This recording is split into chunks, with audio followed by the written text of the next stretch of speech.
Hordoftoon amantaa musliimaa hundi addunyaarra jirtan assalaamu alaikum wa rahmatullahi wa barakatuhu.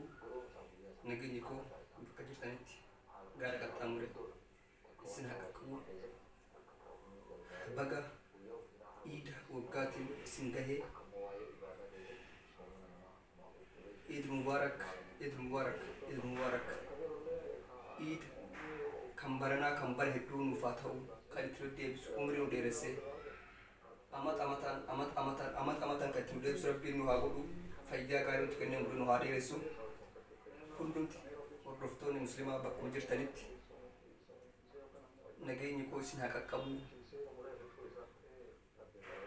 Ramadaanni keenya Rabbiin nurraa haa qeebalu.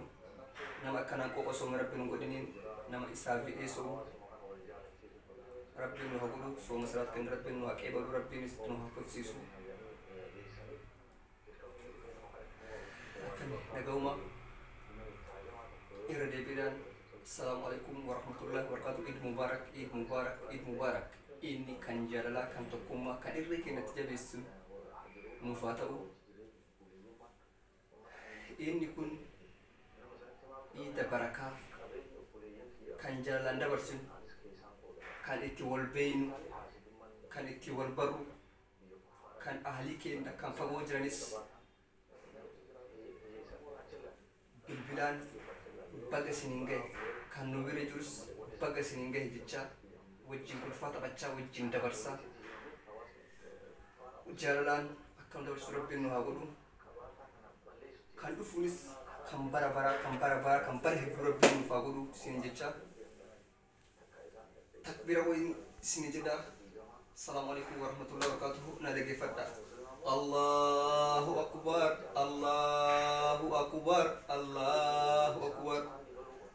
La ilaha illallah, Allahu akbar, Allahu akbar, Allahu akbar, Allahu akbar. La ilaha illallah, Allahu akbar, Allahu akbar, Allahu akbar, Allahu akbar. La ilaha illallah, Allahu akbar, Allahu akbar, Allahu akbar. Allahu akbar kabira walhamdulillahi kasira wa subhanallahi bukratan wa asila.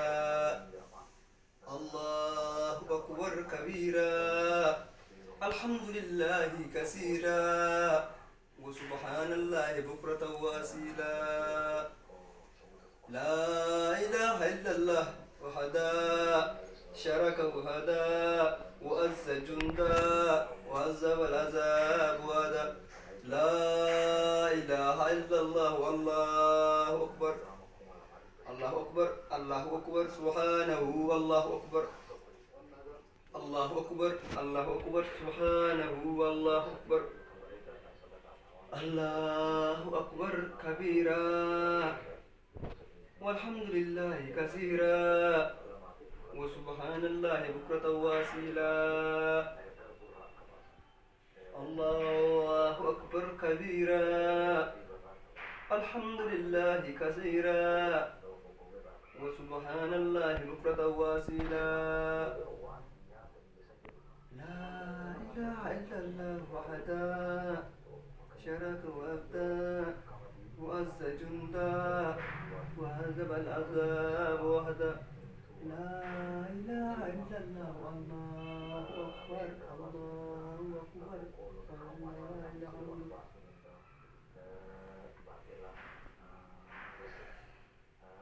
Hordoftoonni irra deebiidhaan hordoftoonni amantii musliimaa hundi addunyaa jirtan nageenyi koo assalaamu alaikum wa rahmatullahi wa barakatuhu. Addunyaarra jirtan hundi keessan nageenyii fi jaalalli kan kabajaa kootii bakka jirtanitti isin haa qaqqabu jecha inni keenya iida jaalalaa fi kan tokkummaa nuuf haa ta'u. Akkasuma iida khayrii isiniif haa ta'u. Assalaamu alaikum wa rahmatullahi wa barakatuhu.